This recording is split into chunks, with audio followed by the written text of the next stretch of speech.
Hello students, today we are starting. Today we are starting with class 8. We are taking chapter number 1, that is rational numbers. Today in this class we will understand what are rational numbers. But before understanding what are rational numbers, we have to know what are natural numbers. Then what are whole numbers?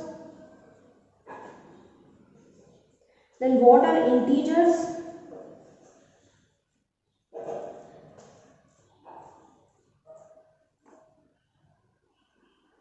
Then what are rational numbers? Today in this class we are going to study these 4 topics, and what are natural numbers, what are whole numbers, what are integers, and what are rational numbers. These topics we are going to discuss in this class.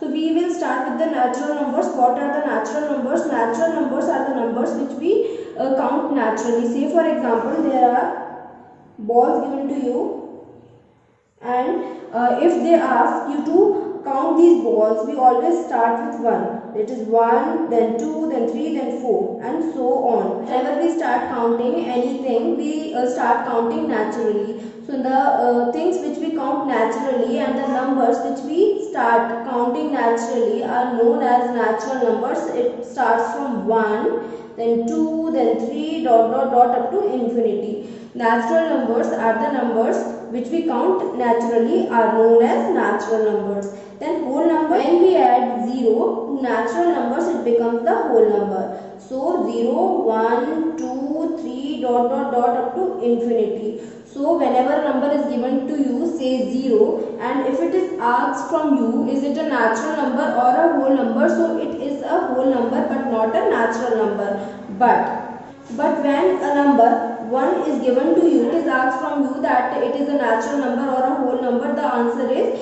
it is a natural number as well as a whole number. Now what are integers? Integers are the numbers which start from minus infinity and till plus infinity. All the numbers which come in between are the integers, including 0. So all the numbers from minus infinity till plus infinity are integers. But in integers, no decimal numbers,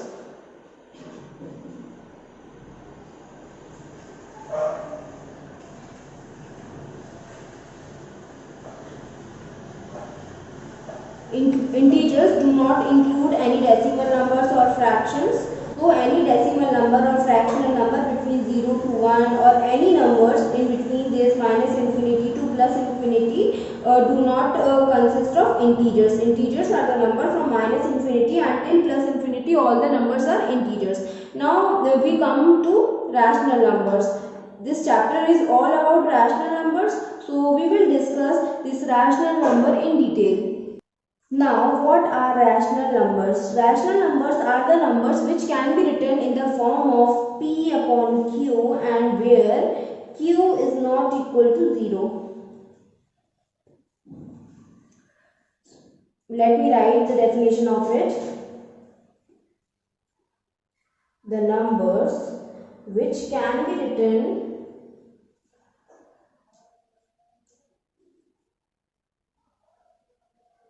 in the form of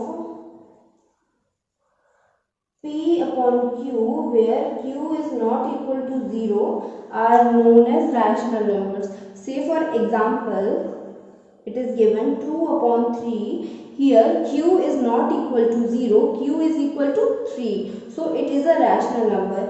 And if it is given to you that 6, is it a rational number? So yes, it is a rational number because we can write 6 upon 1. Here Q will be equal to 1. So here also Q is not equal to 0. Therefore, it is a rational number. Now it is given to you 1 upon 0.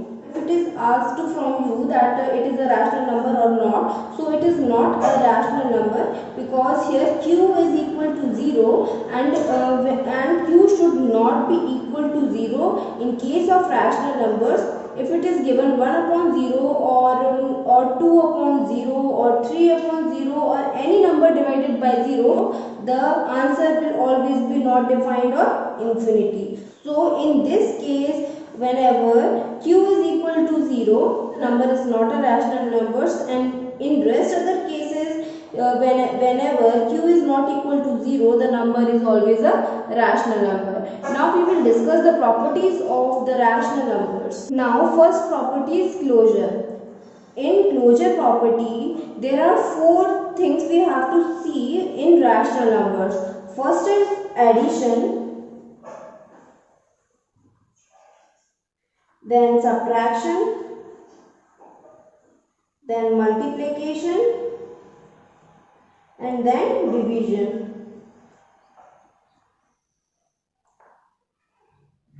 So first we will see addition. Whenever we add 2 rational numbers, that is say if we add a upon b plus c upon d, it will always be a rational number. So whatever number will come, it will always be a rational number. So closure property holds in case of addition. Now we will see the case of subtraction. Whenever we subtract a upon b minus c upon d, it will always be a rational number. So this property will also hold in case of closure. Now we will see in multiplication. Whenever we multiply 2 rational numbers, the answer will always be a rational number. So this property also holds in case of multiplication, and when we divide 2 rational numbers, say a upon b divided by c upon d, then if c upon d is not equal to 0, then the answer will always be a rational number. Closure property holds in case of addition, subtraction, multiplication as well as division. Now we will see another property, that is commutative property. Does it hold in case of rational numbers or not? So first property we will see for addition. Commutative property says in case of addition that a plus, whenever a rational number is given to you and is added to another rational number, say c upon d, then it should always be equal to c upon d plus a upon b. So yes, commutative property holds in case of addition. So now we will see in case of subtraction. Whenever a number a upon b is subtracted from c upon d, it should be equal to c upon d minus a upon b. So we can see from here to here that these 2 rational numbers are not equal. So subtraction does not hold in commutative property. Now it comes to multiplication.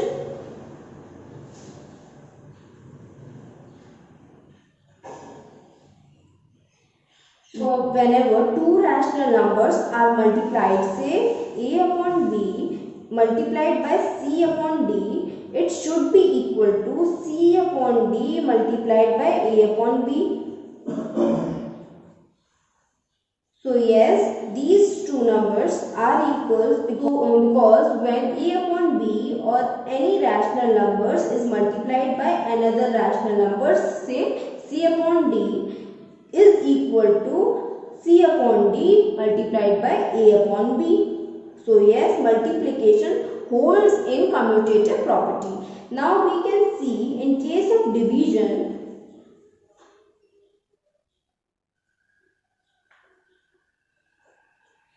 Whenever a rational number a upon b is divided by c upon d, cannot be equal to c upon d divided by a upon b. So division does not hold in commutative property. Now we will come to another property of rational numbers. Now we will see another property of rational numbers, that is associative property.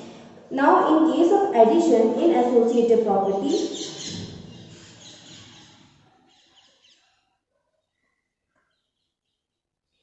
whenever a rational number a upon b is added to another rational numbers which are in a bracket or in braces, so c upon d plus e upon f should be equal to a upon b plus c upon d plus e upon f. So yes, addition holds an associative property because when a rational number a upon b is added to another rational numbers, say c upon d plus e upon f, which are in braces or in brackets, should be or it will be equal to the rational number a upon b plus c upon d. We will put these in bracket or in braces plus e upon f. Now second, subtraction.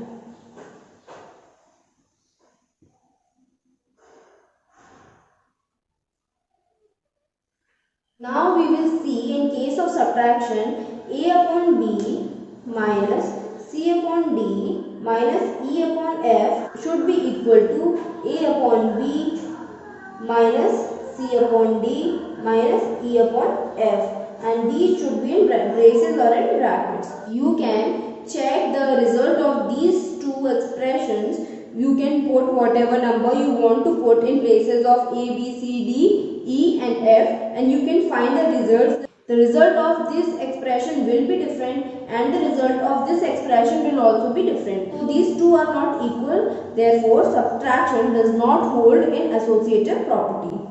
Now we will see in case of multiplication.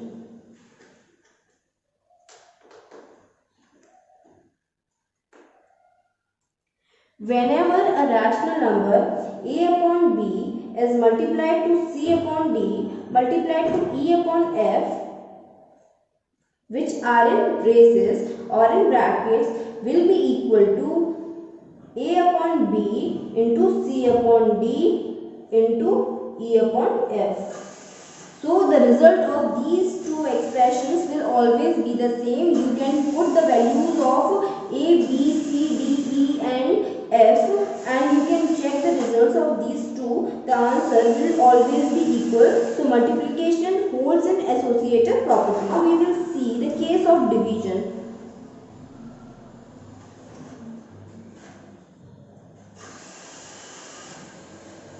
Whenever a rational number a upon b divided by c upon d divided by e upon f, and these two should be in braces, should be equal to a upon b divided by c upon d divided by e upon f. These two expressions will not be equal because the values of a, b, c, d, e and f, whatever we want to put, and we can put and we can see the results of these two expressions are different. The result of this expression will be different and the result of this expression will also be different. So in case of division, the associative property does not hold. Now we will see another property of rational number. Now we will come to the fourth property, that is distributive property. Distributive property refers to the distribution. Say for example, it is given 4x plus 6. When we will distribute this 4, it will come 4x plus 24. So 4 will distribute to x as well as 6. This property is called distributive property. We will check distributive property in case of addition and subtraction. We will check for addition whenever a rational number a upon b is multiplied to any number, say c upon d plus e upon f. It will always be a upon b multiplied by c upon d plus a upon b multiplied by e upon f. So addition always holds in distributive property. So yes, addition holds in distributive property. Now in case of subtraction, we will see a upon b multiplied by c upon d minus e upon f. So a upon b multiplied by c upon d minus a upon b multiplied by e upon f. So subtraction also holds in distributive properties. So students, today in this class we have understood what are the natural numbers, the whole numbers, the integers, what are the rational numbers, the properties of rational numbers.